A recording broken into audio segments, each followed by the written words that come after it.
चालू। ॐ गजाननं भूतगणाधिसेवितं तपेद्यम्बोफलचारुभक्षणम् उमासुतं शोकविनाशकारकम् उन्नमामि विघ्नेश्वरपादपङ्कजम्। आदिशक्ति महामाये दिव्य ज्ञान स्वरूपिणी नौ दुर्गे जगन्माते प्रणमामि मुहुर्मुहुः। कर्पूरगौरं करुणावतारं संसारसारं भुजगेन्द्रहारं सदा वसन्तं हृदयारविन्दे अभवं भवानी सहितं नमामि। अतुलित बलधामं हेमशैलाभदेहं दनुजवन गिधानुं ज्ञानिनां व्याघ्रगण्यं सकल गुण निधानं वनराणामधीशं और रघुपति प्रियभक्तं वातजातं नमामि। नीलाम्बुजश्यामलकोमलानं सीता समारोपितवामभागम् पाणौ महासायकचारुचापं नमामि रामं रघुवंशनाथम्। गुरुर्ब्रह्मा गुरुर्विष्णु गुरुर्देवो महेश्वरा अगुरुर्साक्षात् परब्रह्म तस्मै श्री गुरवे नमः। श्रोता बंधुओं एवं दोस्तों, अब कल शाम को जहाँ पे कथा विश्राम हुई थी वहीं से कथा फिर प्रारंभ हो रही है।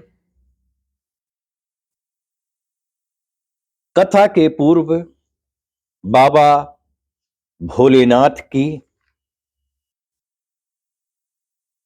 श्री शिव महापुराण में दी हुई स्तुति क्रमशः चल रही है, तो पहले हम स्तुति करते हैं। इसके बाद फिर जो है कथा प्रारंभ की जाएगी। तब तक थोड़ा सा बाबा का ध्यान लगाइए, बाबा का ध्यान आकर्षित कीजिए। नमः शिवाय बाबा नमः शिवाय, नमः शिवाय भोले नमः शिवाय। ओम नमः शिवाय ओम नमः शिवाय बम बम भोले नमः शिवाय। नमः शिवाय ओम नमः शिवाय हरि हर भोले नमः शिवाय। नमः शिवाय ओम नमः शिवाय हरि हर भोले नमः शिवाय। नमः शिवाय ओम नमः शिवाय बम बम भोले नमः शिवाय। नमः शिवाय ओम नमः शिवाय हरे हर भोले नमः शिवाय। नमः शिवाय ओम नमः शिवाय हरि हर भोले नमः शिवाय। शंकर भगवान की जय। आज शिव भुजंग प्रयात स्तोत्रम, इसकी स्तुति करने चल रहे हैं। ध्यान पूर्वक मन लगाकर सुनिए।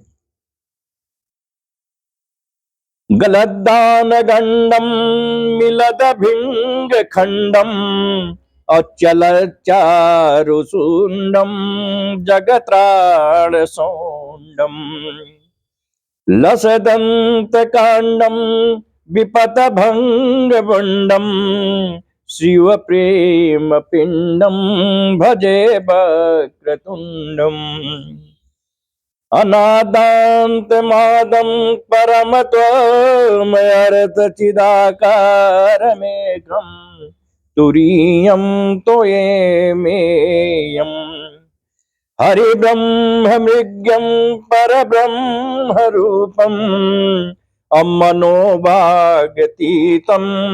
महासेवमीडे स्वसत्यादिशतयन्त सिंहासनस्थम अमनोहारि सर्वांग रत्नादिभूषम जटाहिंदु गंगा शिरस कर मौलिम परम शक्ति मित्रम नुमः पंचवक्त्रम शिवेशान तत्पुरुषा घोर बामाधिवि ब्रह्माभिर्मुखै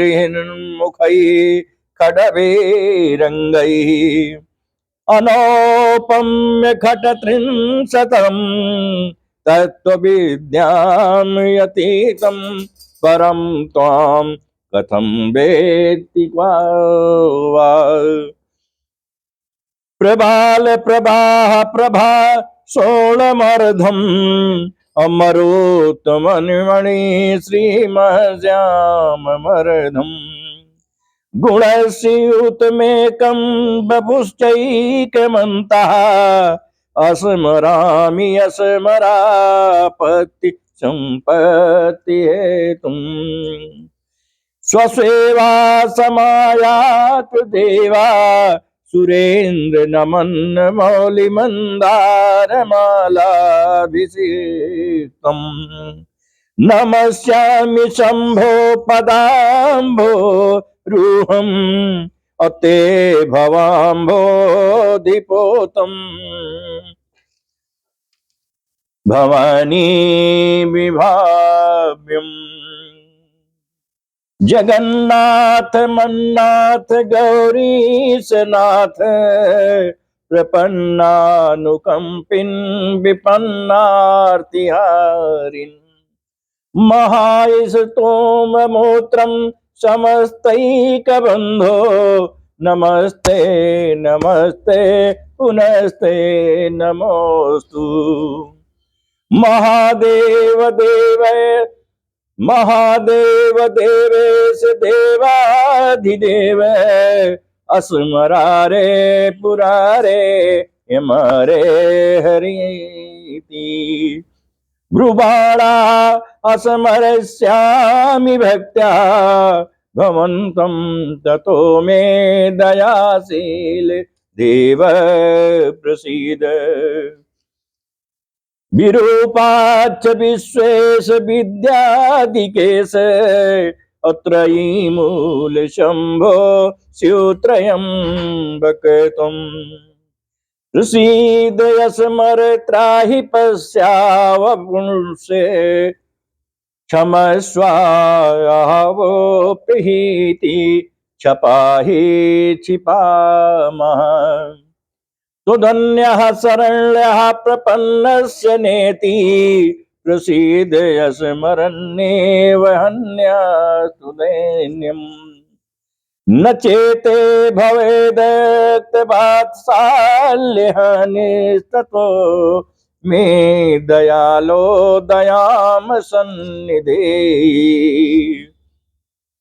अथम दान कालयस्तवहं दान पात्रम् अभवन्नाथ दाता त्वदन्यं न याचे अभवद भक्तिमेव ये स्थिराम देहि अमहिं कृपालीश शंभो कृतार्थो अस्मि तस्मात् पशुं वेत्सि चेन्न मां त्वमेवाधिरूढा कलंकीति वा मूर्धिनि रत से त्वमेव द्विजिह्ना पुनः सोऽपि ते कंठभूषा त्वदङ्गीकृताः सर्वेऽपि धन्या।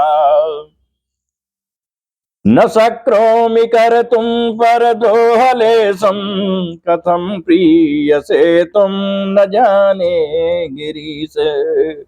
तदा हि प्रसन्नो वसि कस्यापि कान्ता असुतद्रोहिणो या पितृद्रोहिणो वा।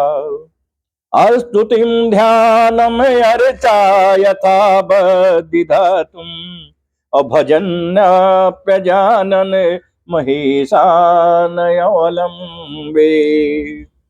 वसन्तं सुतं त्रातुमग्ने अमृकण्डोर्यम प्राणनिर्वाणं त्वत्पदाव्यम्। अकण्ठे कलङ्कादनङ्गे अभुञ्जगाद पाणौ कपालाद काले अनलक्षात्।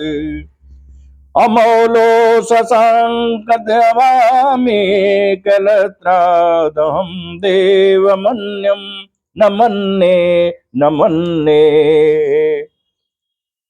इत श्री मत परमहंस परिव्राज काचार्य श्री मच्छकराचार्य विरचितम शिवभुजंग प्रयाति स्तोत्रम संपूर्णम। प्रेम से बोलिए हर हर महादेव। नमः शिवाय बाबा, नमः शिवाय, नमः शिवाय बाबा, नमः शिवाय, नमः शिवाय बाबा, नमः शिवाय, नमः ओम नमः शिवाय, हर हर भोले, नमः शिवाय, नमः शिवाय, ओम नमः शिवाय, मम हर भोले, नमः शिवाय, नमः शिवाय, ओम नमः शिवाय, बम भोले नमः शिवाय, नमः शिवाय, ओम नमः शिवाय, बम बम भोले नमः शिवाय। प्रेम से बोलिए हर हर महादेव। अब आज की कथा। कल श्री शिव महापुराण द्वितीय रुद्र संहिता का तीसरा अध्याय समाप्त हुआ था। आज चौथा अध्याय प्रारंभ हो रहा है, जिसका प्रसंग है विष्णु जी को नारद जी का शाप। कल आपने सुना था कि शिवगणों को नारद जी ने शाप दिया था, अब विष्णु जी को भी नारद जी शाप देंगे। ये कथा सुनिए। ऋषियों ने पूछा, हे महाविद्वान सूत जी, जब शिव जी के गण अपनी इच्छा से चले गए, तब काम से विह्वल नारद मुनि ने क्या किया? सूत जी बोले, शिव जी की इच्छा से मोहित मुनि ने उन दोनों को यथोचित शाप देकर जब जल में जाकर अपना मुख देखा, तो बंदर की सी अपनी मुखाकृति को देखकर उन्हें विष्णु जी पर बड़ा क्रोध आया और सोचा कि यह तो उन्होंने मेरे साथ छल किया है। इस कारण वे क्रुद्ध हो विष्णु लोक को चले गए और बढ़ी हुई अग्नि के समान वाक्य कहने लगे। शिव जी की इच्छा से उनका ज्ञान नष्ट हो गया था और वे गर्भ से पूर्ण वचन बोल रहे थे। उन्होंने कहा, हे हरि, तुम बड़े कुटिल और कपटी हो। अपनी माया से संसार को मोहित कर मायावी और मलिन चित्त वाले हो। तुम किसी के उत्साह को सहन नहीं कर सकते। तुमने पहले मोहिनी रूप धारण कर कपट किया और असुरों को अमृत न पिलाकर उन्हें मदिरा पिलाई। यदि महादेव जी ने दया कर विष ना पान कर लिया होता तो तुम सब बहानेबाजों की सारी माया ही नष्ट हो चुकी होती। हे विष्णु, तुमको कपटी चाल बहुत प्यारी है, तुम्हारा स्वभाव अच्छा नहीं है। इसी से तो परमात्मा शिव जी ने ब्राह्मण को सबसे ऊपर कहा है। आजकल वे महादेव जी तुम्हारी चालबाजी पर पछताते हैं, इसलिए हे हरि, यह जानकर आज मैं उन्हीं शिव जी के बल पर शिक्षा देता हूं, जिससे तुम फिर कहीं पर ऐसा कर्म ना करो, क्योंकि तुम बड़े निशंक हो, कारण कि कभी वेग वालों से तुम्हारा पाला नहीं पड़ा है। हे विष्णु, अब तुम अपने इस किए हुए कर्म का फल पाओगे। हे विष्णु, तुमने स्त्री के लिए मुझको व्याकुल और मोहित किया है, और जिस स्वरूप से मेरे साथ व्यवहार किया है, हे हरि, तुम भी उसी रूप से मनुष्य होकर दुख भोगोगे, और जैसा मेरा मुख किया है, इसी मुख वाले तुम्हारे सहायक होंगे। तुम भी स्त्री से अलग होने का दुख पाओगे, और संसार में अज्ञान से मोहित होकर तुम्हें भी नर लीला करनी पड़ेगी। बोले शंकर भगवान की जय। इस प्रकार नारद जी ने भगवान को शाप दे दिया। विष्णु जी ने शिव की माया की प्रशंसा की और उस शाप को ग्रहण कर लिया। फिर महादेव जी ने विश्वमोहक अपनी उस माया को खींच लिया, जिससे नारद जी मोहित हुए थे। उसके हटते ही नारद जी फिर पहले की तरह बुद्धिमान हो गए, और पश्चाताप करते हुए बारंबार अपनी निंदा तथा शिव जी की माया की प्रशंसा करने लगे। फिर आकर विष्णु जी के चरणों में नारद जी गिर पड़े। भगवान ने उठाकर उन्हें अपने आसन पर बिठा लिया। नारद जी ने क्षमा की प्रार्थना की, और विष्णु जी ने समझा कर कहा कि हे नारद, खेद मत करो, दुख मत करो, तुम मेरे श्रेष्ठ भक्त हो, इसमें कोई संदेह नहीं है। तुमको नरक नहीं होगा, क्योंकि तुमने मद से मोहित होकर शिव जी का वाक्य नहीं माना था। तुम उनके और हमारे भी बड़े भक्त हो, इसलिए शिव जी तुम्हारा कल्याण करेंगे, और यह तो तुम्हारे गर्भनाश के लिए ही उन्होंने ऐसी माया रची थी। भगवान शंकर गर्भ के हरण करता है, तो पर सचिंदानंद स्वरूप निर्गुण और निर्विकार है। साथ ही वह सतोगुण, रजोगुण, तमोगुण, तीनों गुणों से परे निर्गुण और सगुण भी है।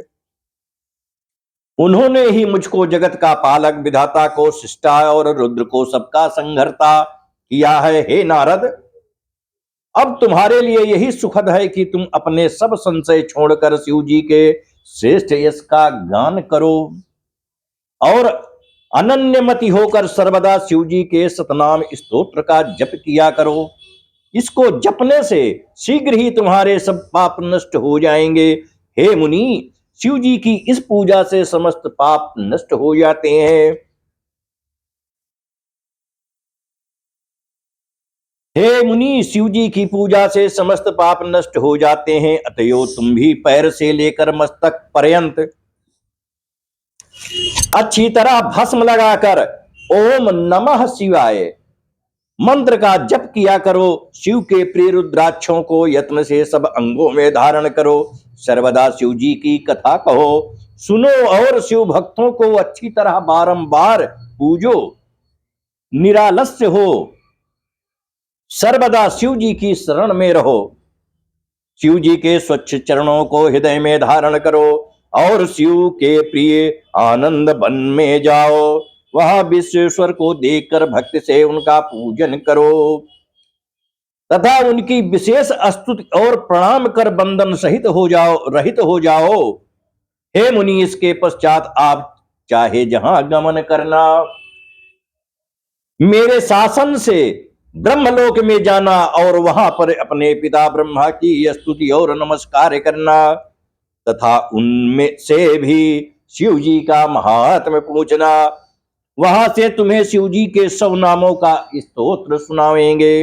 हे मुनि, आज से तुम सैव हो जाओ, शिव जी तुम्हारा कल्याण करेंगे। ऐसा कहकर शिव जी की स्तुति करते हुए उनका स्मरण और नमस्कार कर वह वहीं लुप्त हो गए। इत श्री शिव महापुराण द्वितीय रुद्र संहिता का चौथा अध्याय समाप्त हुआ। बोले शंकर भगवान की जय। नमः शिवाय बाबा नमः शिवाय, नमः शिवाय बाबा, नमः शिवाय, नमः शिवाय ओम नमः शिवाय, हर बम भोले नमः शिवाय, नमः शिवाय, ओम नमः शिवाय, हर हर भोले नमः शिवाय, नमः शिवाय ओम नमः शिवाय, हर हर भोले नमः शिवाय, नमः शिवाय ओम नमः शिवाय, हर हर भोले नमः शिवाय। अब 5वां अध्याय, इसमें नारद जी का परिभ्रमण। सूत जी बोले, हे ब्राह्मणों, विष्णु जी के अंतर्धान होने पर नारद जी भक्ति पूर्वक शिवलिंगों का दर्शन करते हुए पृथ्वी पर विचरने लगे।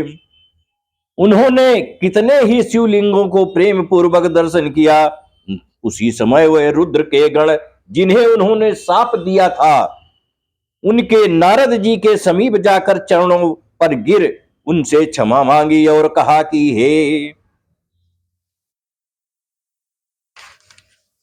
मुनिवर्य, आपका अपराध करने वाले हम वास्तव में ब्राह्मण नहीं हैं, किंतु हम दोनों महादेव जी के गण हैं, जिन्हें राजपुत्री के स्वयंवर में माया से मोहित चित्र होकर परेश की प्रेरणा से आपने हमको शाप दिया था।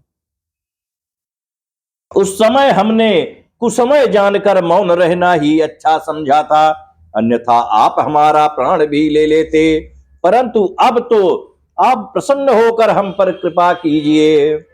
सूत जी कहते हैं, जब उन गणों ने भक्ति और आदर से इस प्रकार प्रार्थना की तो उनके वचनों को सुनकर पश्चाताप करते हुए मुनि ने कहा, हे सतपुरुषों में मान्य महादेव जी के गणों, शिव जी की ही इच्छा से पहले निश्चय ही मेरी बुद्धि नष्ट हो गई थी, जिससे मोहवश मैंने तुमको शाप दे दिया, परंतु जो कुछ कहा गया वो तो होना ही है। तो भी गणों, सुनो, मेरे अपराध को क्षमा करो। अब मैं तुम्हारे शापोद्धार का उपाय कहता हूं।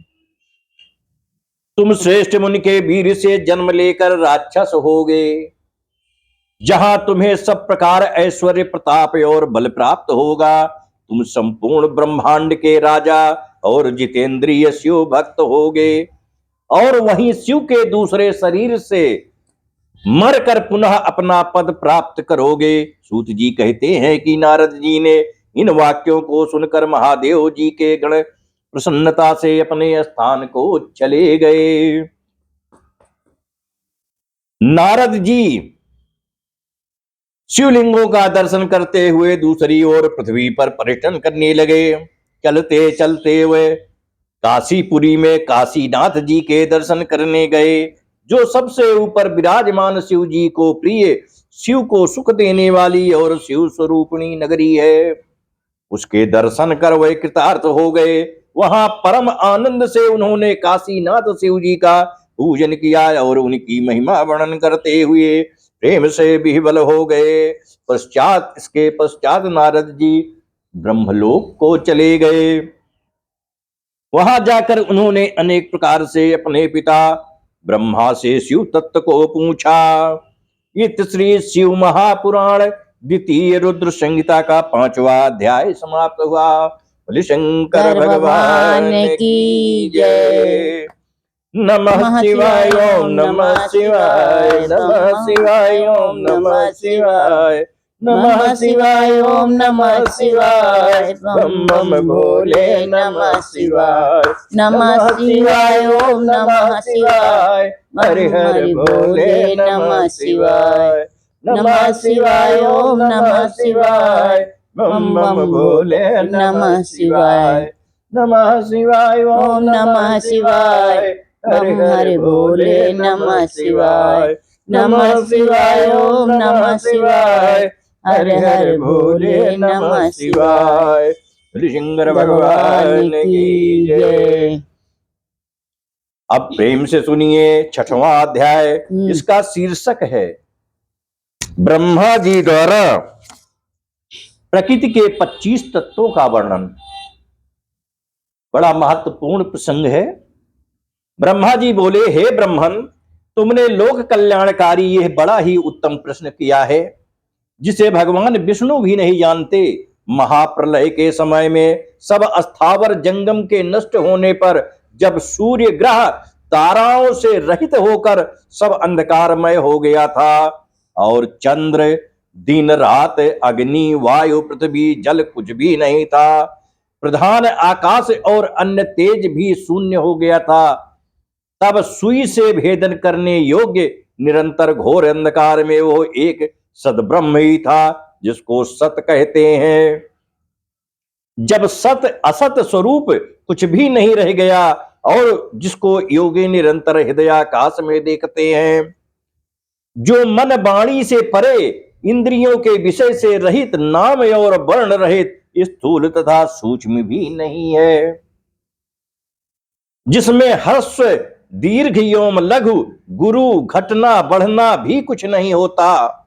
श्रुति भी जिसकी सत्ता को चकित होकर कहती है, वो सत्य, ज्ञान और अनंत स्वरूप तथा परमानंद परम पुरुष है, जो ज्ञानमय और शोभा युक्त है, जो अमूर्त पर तत्व है, वही सदाशिव की मूर्ति है। इसी को पंडित अर्वाचीन और पराचीन ईश्वर की मूर्ति कहते हैं। उसने अपने शरीर से स्वच्छंद शरीर वाली, कभी नाश ना होने वाली शक्ति प्रकट की। वही प्रधान प्रकृति, वही गुणवती माया और वही विकार से रहित बुद्धि तत्व जननी माता कहलाई। वही शक्ति अंबिका, प्रकृति, संपूर्ण लोकों की ईश्वरी, त्रिदेवों की माता, नित्य और मूल कारण कही गई, जिसकी 8 भुजाएं हैं और जो विचित्र मुख वाली तथा शुभ्रा है, अचिंत तेज से युक्त, सबको उत्पन्न करने वाली अकेली ही वो माया संयोग से अनेक प्रकार की हो जाती हैं।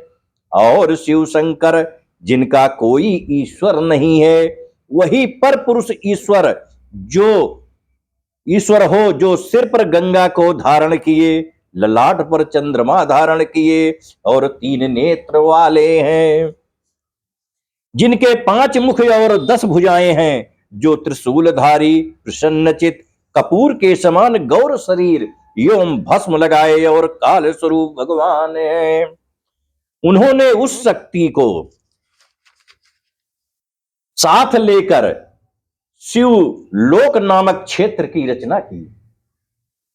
उसी उत्तम क्षेत्र को काशी कहते हैं, जो परम मोक्ष को देने वाली और सर्वोपरि विराजमान है। उस क्षेत्र में परमानंद स्वरूप शिव पार्वती शक्ति सहित निवास करते हैं।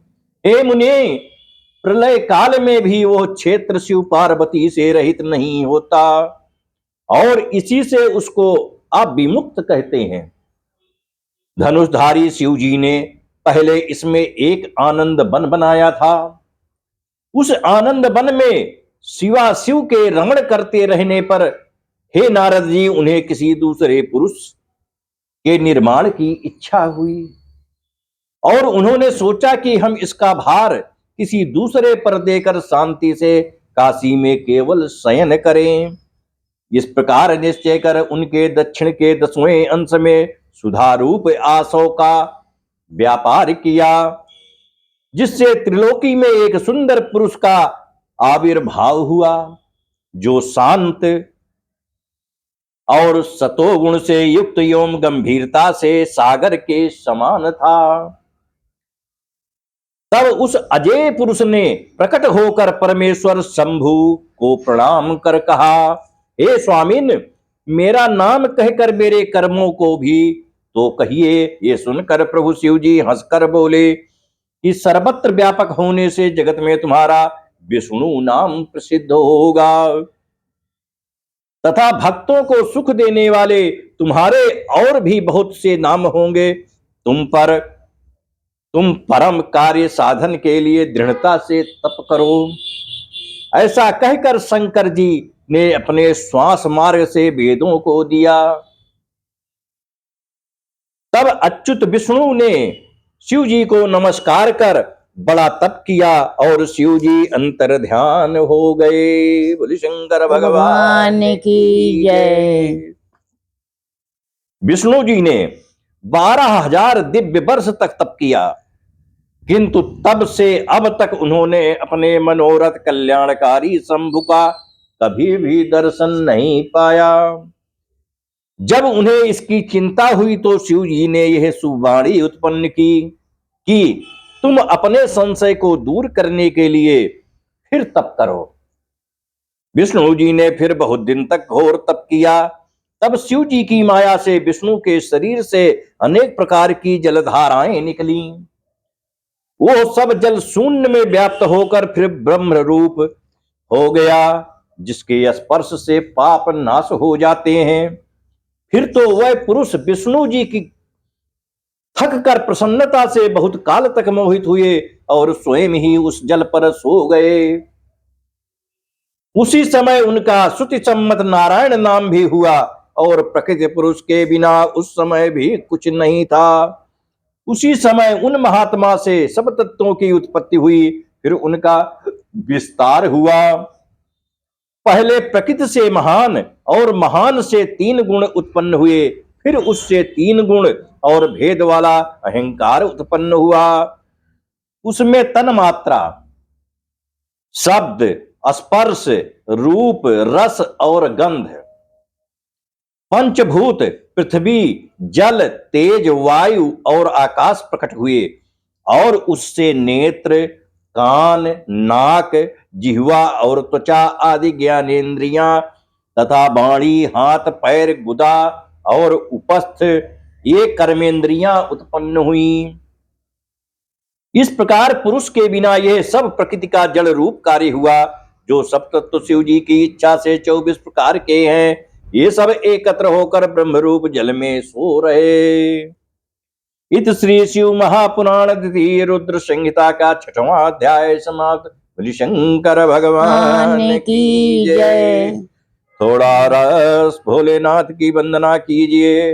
नमः शिवाय, ओम नमः शिवाय, हरे हरे बोले नमः शिवाय, नमः शिवाय, ओम नमः शिवाय, हम बम भोले नमः शिवाय, नमः शिवाय, ओम नमः शिवाय, हरे हरे बोले नमः शिवाय, नमः शिवाय, ओम नमः शिवाय, हरे बम भोले नमः शिवाय, नमः शिवाय, ओम नमः शिवाय, हर हर भोले नमः शिवाय, नमः शिव भोले नमः शिवाय, हरि हर भोले नमः शिवाय, नमः शिवाय, ओम नमः शिवाय, हरि हर भोले नमः शिवाय, नमः शिवाय, ओम नमः शिवाय, हरि हर भोले नमः शिवाय। शंकर भगवान की जय।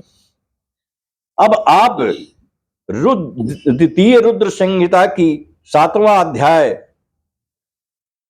का प्रसंग सुनिए। इसका बड़ा सुंदर प्रसंग है। कमल से उत्पन्न लिंग का आविर्भाव। ब्रह्मा जी बोले, श्री नारायण देव के शयन करने पर शिव जी की इच्छा से उनकी नाभि में से एक विशाल कमल की उत्पत्ति हुई, जिसका अनंत योजन का विस्तार और अनंत योजन की ऊंचाई थी। इसके साथ ही सांब अर्थात पार्वती सहित शिव जी ने मुझे उत्पन्न किया। इस प्रकार मैं हिरण्यगर्भ उस कमल से प्रकट हुआ, जिसके 4 मुख, लाल मस्तक और त्रिपुंड धारण किए हुए मैंने उस कमल के अतिरिक्त और कुछ भी नहीं देखा।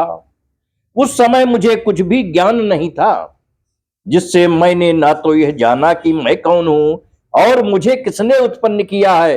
कुछ ही क्षण पश्चात मुझे बुद्धि प्राप्त हुई और कमल के नीचे मैं अपनी कर्ता को ढूंढने लगा। हे मुनि, तब एक एक नाल को पकड़ता हुआ 100 वर्ष तक मैं नीचे को चला, किंतु मैंने वहां भी कमल की जड़ को नहीं पाया। फिर मैं कमल के ऊपर जाने की इच्छा करने लगा। हे मुनि, इस नाल के मार्ग द्वारा मैं ऊपर आया तो कमल की कली मिली। वहां मुझे तप करने की मंगलमय वाणी सुनाई पड़ी। इस मोहनाशक आकाशवाणी को सुनकर मैं अपने पिता के दर्शन की इच्छा से फिर तप करने लगा और 12 वर्ष तक कठिन तप किया। इसके पश्चात 4 भुजाधारी सुंदर नेत्र वाले भगवान विष्णु प्रकट हुए। वह अपने सब आयुधों से संपन्न, पीतांबरधारी मुकुट आदि महान भूषणों से संपन्न थे, जिन पर करोड़ों कामदेवों के समान कांति छाई हुई थी। उन्हें मैंने मोहित होकर देखा। सत असत में उन महाभुज नारायण भगवान को देखकर मैं बड़ा प्रसन्न हुआ और शिव की माया से मोहित होकर अपने पिता को ना जानकर उनसे बोला कि तुम कौन हो। फिर मैंने अपने हाथ से उस सनातन पुरुष को जगाया, परंतु मेरे तीव्र हाथों द्वारा जगाए जाने पर भी वो क्षण मात्र के लिए ही जागे और मुख से बोले कि तुम निर्भय हो जाओ, मैं तुम्हारी संपूर्ण कामनाओं को पूर्ण करूंगा, हे देवर्षि। तब उन मुस्कुराते हुए विष्णु जी से ऐसे वचन सुनकर रजोगुण से विरोध मानकर मैंने उन जनार्दन से कहा कि हे निष्पाप, क्या तुम नहीं जानते कि मैं सबके संहार का कारण हूं और तुम शिष्य जैसा मुझ पर शासन करते हो। मैं साक्षात जगत का कर्ता, प्रकृति का प्रवर्तक, सनातन, आज ब्रह्मा और विष्णु से उत्पन्न होने वाला विश्व की आत्मा हूं। वेद मुझे स्वयंभू, स्वराट, परमेष्ठी और श्रेष्ठ कहते हैं। हे नारद, जब मैंने ऐसे कहा तो रमापति भगवान मुझ पर बहुत क्रुद्ध हुए और कहने लगे कि अवश्य तुम लोककर्ता को मैं जानता हूं, अवश्य तुम लोककर्ता को मैं जानता हूं, परंतु तुम तो मेरे ही अविनाशी अंग से उत्पन्न हुए हो। क्या अब तुम निर्दोष नारायण जगन्नाथ को भूल गए? निसंदेह तुम मेरे ही नाभि कमल से तो उत्पन्न हुए हो, परंतु इसमें तुम्हारा अपराध भी तो नहीं है, क्योंकि मैंने तुमको अपनी माया से मोहित कर दिया है। हे चतुर्मुख, हे, यह मेरा वचन सत्य है कि सब देवों का ईश्वर मैं ही हूं। मैं ही सबका कर्ता, सबका भर्ता और व्यापक हूं। मैं ही अद्वितीय पर ब्रह्म, पितामह और परतत्व हूं। यह सब कुछ मुझ में चराचर जगत स्थित है। तुम मेरी शरण आओ, मैं तुम्हारी सब दुखों से रक्षा करूंगा। ब्रह्मा जी कहते हैं कि जब भगवान विष्णु ने ऐसा कहा, तब मैं ब्रह्मा क्रुद्ध होकर ललकार कर उनसे बोला कि तुम कौन हो? बहुत बकवाद ना करो, तुम परब्रह्म ईश्वर नहीं हो, तुम्हारा भी कोई करता होगा। शंकर जी की माया ने मुझे मोहित कर दिया था। मैंने हरि से रोमांचकारी युद्ध आरंभ कर दिया। तब मेरे और उनके बीच में लिंग प्रकट हुआ। हम दोनों ने उस देव को नमस्कार कर अपना युद्ध बंद किया और प्रार्थना की कि हे महाप्रभु, हे महेशान, आप शीघ्र ही हमें अपने वास्तविक रूप का दर्शन दीजिए। इस प्रकार वे हम दोनों के मन में स्थित हुए और शिव जी को नमस्कार करते हुए हमारा 100 वर्ष का समय व्यतीत हो गया। इत श्री शिव महापुराण द्वितीय रुद्र संहिता का 7वां अध्याय समाप्त। बोलिए शंकर भगवान की जय। नमः शिवाय, ओम नमः शिवाय, नमः शिवाय, ओम नमः शिवाय, नमः शिवाय, ओम नमः शिवाय, नमः शिवाय, नमः शिवाय, नमः शिवाय, ओम नमः शिवाय, बम बम भोले नमः शिवाय, नमः शिवाय ओम नमः शिवाय बम बम भोले नमः शिवाय नमः बोलिए हरे हरे महादेव। अब 8वां अध्याय सुनिए, इसमें प्रणव की व्याख्या दी हुई है। ब्रह्मा जी बोले, हे मुनिश्रेष्ठ, जब हम दोनों का घमंड दूर हो गया, तब सबके प्रभु दीनों के पालक गर्भ प्रहारी अभय शिव जी ने दया कर ये गंभीर वाणी सुनाई कि हे देवताओं, ओम ओम। तब उस महानाद को सुनकर मैंने सोचा कि यह क्या है। उसी समय देवों के आराध्य विष्णु जी ने उस लिंग के दक्षिण भाग में सनातन आद्य वर्ण आकार को और उसके उत्तर भाग में उकार को देखा, फिर मकार को मध्य में और अंत में ओम को देखा, जो सभी सूर्य और चंद्र मंडल की भांति स्थित थे और जिसके आदि अंत और मध्य का कुछ भी पता नहीं था, तथा सत्य आनंद और अमृत स्वरूप को परब्रह्म परायण ही दृष्टि गोचर हो रहा था। परंतु यह कहां से प्रकट हुआ है, इस अग्नि सदृश की हम परीक्षा करें और इसके नीचे की ओर जाकर देखें।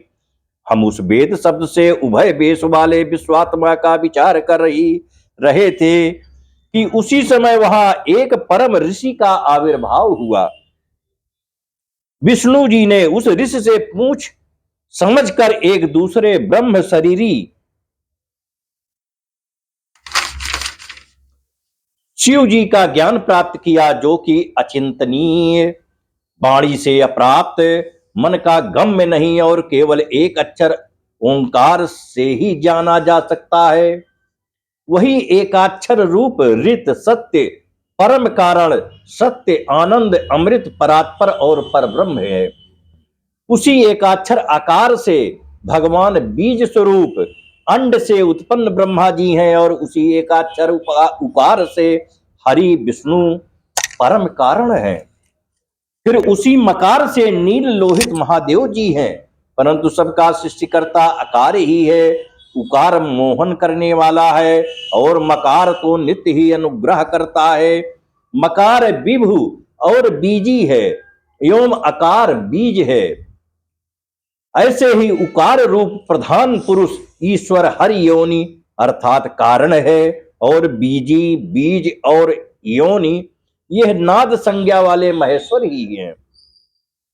इन्हीं प्रभु बीजी के लिंग से आकार उकार रूप से योनि में गिरकर चारों ओर बढ़ने लगा। उससे सोने का अवेद्य अर्थात न जानने योग्य और अलक्षण अर्थात लक्षण से रहित एक अंड उत्पन्न हुआ, जो बहुत वर्षों तक जल में स्थित रहा है। 1000 वर्ष के बाद भगवान ने इनके 2 भाग किए। जब जल में स्थित इस अंड को ईश्वर ने व्याघात कर 2 भाग किया, तब इसका सुवर्णमय एक कपाल ऊपर स्थित हुआ, जिससे 2 अर्थात स्वर्गलोक प्रकट हुआ और कपाल के नीचे के भाग से 5 तत्वों वाली पृथ्वी प्रकट हुई। फिर उस अंड से मकार नामक 4 भुजा वाले भव अर्थात शंकर जी प्रकट हुए, जो सब लोकों के रचयिता और वही 3 रूप धारी प्रभु हुए। इसी कारण यजुर्वेदीय इनको ओम ओम ऐसा कहते हैं। यजु के वचन सुन ऋक और साम ने भी सादर हे हरे ब्रह्मन कहा।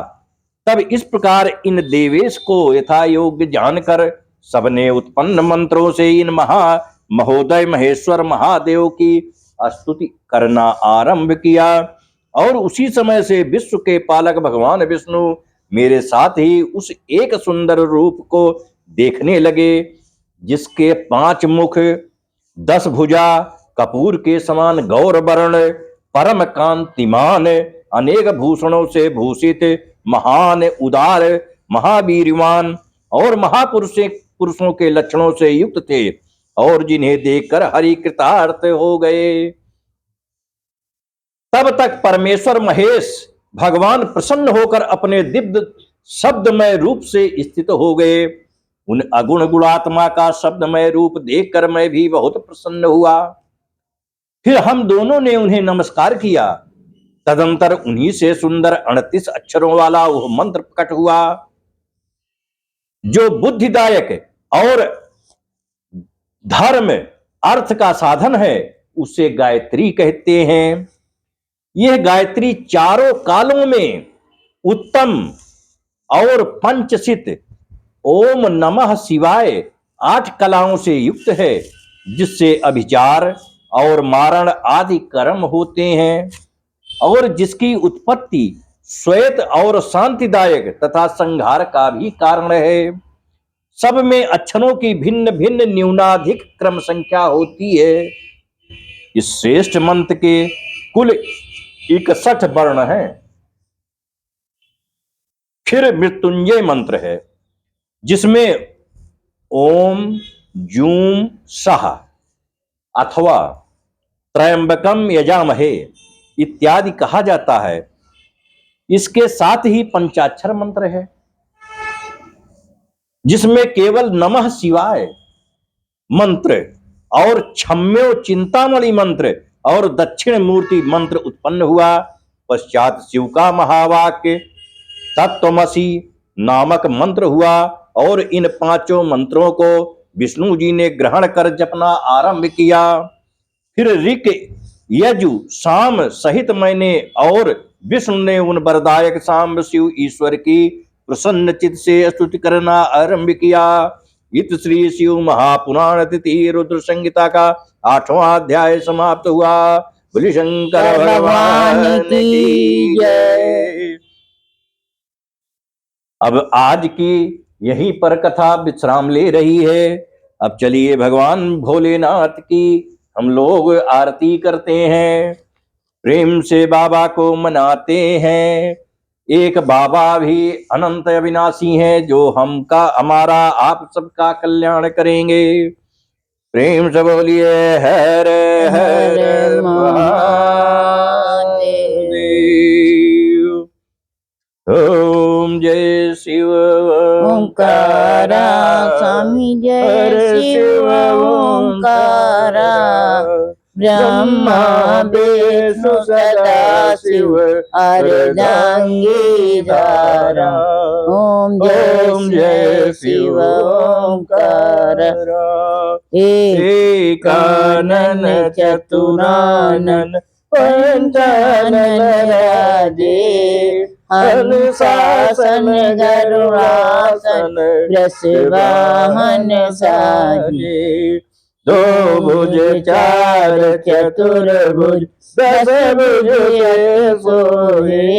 तीनों रूप निरखता त्रिभुवन जन मोहे। ओम जय शिव ओम जय शिव ओंकारा। अक्षमाला बनमाला मुंडमाला धारी त्रिपुरारी कंसारी करमाला धारी। श्वेतांबर पीतांबर बारांबर अंगे सनकादिक ब्रह्मादिक भूतादिक संगे। करके मध्य कमंडल चक्र सुलभरता जग करता जग हरता जग पालन करता। ब्रह्मा विष्णु सदा शिव जानत अविवेका। प्रणवाचर शिव मद ये तीनों एका। ओम जय शिव ओंकारा। त्रिगुण स्वामी जी की आरती जो कोई नर गावे। कहत शिवानंद स्वामी मन वांछित फल पावे। ओम त्वमेव माता च पिता त्वमेव त्वमेव बंधु सखा त्वमेव त्वमेव विद्या द्रविणं त्वमेव सर्वं मम देव देव। ओम आवाहनं न जानामि ज्ञानामि विसर्जनं पूजां चैव न जानामि नमः परमेश्वर मन्त्रहीनं क्रियाहीनं भक्तिहीनं सुरेश्वरा विभूषितं मया देव प्रसीद परमेश्वरा। ओम शान्ति शान्ति हरि ओम शान्ति। बाबा बाबा सब कहे माई कहे न कोई, बाबा के दरबार में माई कहे सो, हे जगत जननी तुम्हारी सदाई जय हो।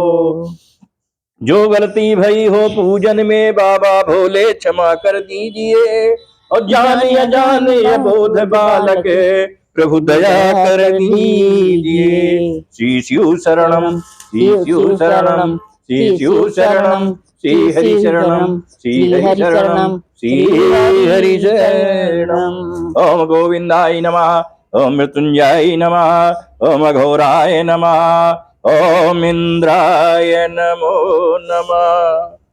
जय जय जय जय प्रभु दीन दयाला करहु कृपाय कृपा निधान। जय सिया राम जय जय सिया राम, जय सिया राम जय जय सिया राम। प्रेम से बोलिए हर हर महादेव। आज की कथा विश्राम ले रही है दोस्तों, शाम को फिर आपकी सेवा में प्रभु की सेवा में हाजिर होंगे। तब तक के लिए जय सिया राम।